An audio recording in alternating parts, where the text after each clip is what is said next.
Hello everyone, welcome to mech solution garage. ఈరోజు మనం ఈ వీడియోలో క్లాసిఫికేషన్ ఆఫ్ హీట్ ఇంజన్స్ గురించి తెలుసుకుందాం.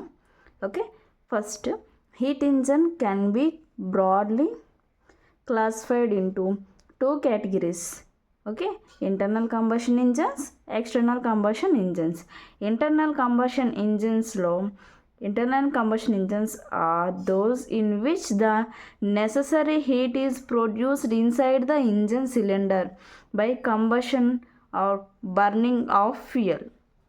ఇంటర్నల్ కంబషన్ ఇంజన్స్ అంటే ఏంటంటే ఇంజన్ అనేది సిలిండర్ ఉంటుంది కదా, సిలిండర్ లోపలే ఫ్యూయల్ అనేది బర్న్ అయితే కంబషన్ అనేది మనకి సిలిండర్లోనే జరిగితే దాన్ని ఇంటర్నల్ కంబషన్ ఇంజన్స్ అంటారు. ఓకేనా? Various in external combustion engines the combustion process takes place out side the cylinder. ఎప్పుడైతే కంబషన్ అనేది మనకి out side of the cylinder జరిగిందో దాన్ని మనం ఎక్స్టర్నల్ కంబషన్ ఇంజన్స్ అంటాం. Okay, next internal and external combustion engines are further classified as reciprocating engines. Reciprocating engines అంటే ఏంటి?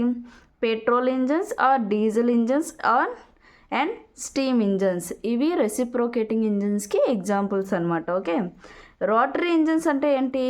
Gas turbines and steam turbines.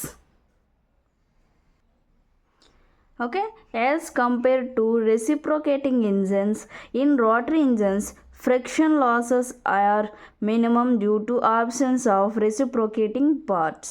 అంటే మనకి రెసిప్రోకేటింగ్ అంటే ఏంటి? ఇన్వర్డ్స్ అవుట్వర్డ్స్ ఇలా అప్ అండ్ డౌన్ మోషన్లో అయితే అది రెసిప్రోకేటింగ్ అనమాట. రోటరీ అంటే సర్క్యులర్ మోషన్లో మనకి ఇంజిన్ అనేది రొటేట్ అవుతుంది.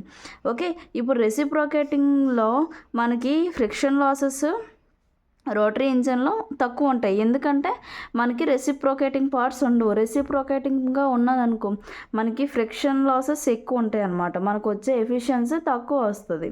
Okay, torque produced is uniform and require lighter foundation. However, rotary engines require costly reducing gears for normal industrial applications. కానీ రోటరీ ఇంజన్స్లో మనకి చాలా కాస్ట్లీ అయిన రెడ్యూసింగ్ గేర్స్ అనేవి యూజ్ చేయాలి. ఓకే, నెక్స్ట్ మనం ఒక డయాగ్రామెటికల్గా మనం క్లాసిఫికేషన్ అనేది చూద్దాం.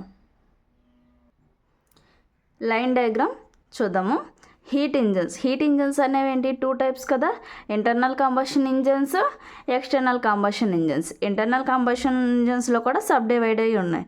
ఒకటి రెసిప్రోకేటింగ్ ఇంజన్స్, రెండోది రోటరీ ఇంజన్స్.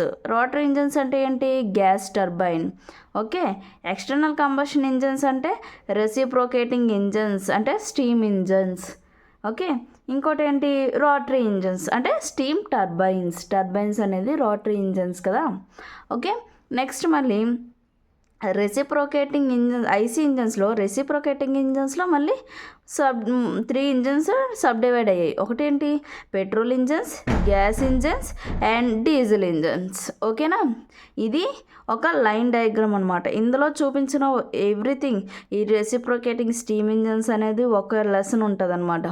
ఇవి ఒక్కొక్క పెద్ద చాప్టర్స్. ఓకే, మీకు ఈ వీడియో నచ్చినట్టయితే లైక్ చేయండి, షేర్ చేయండి.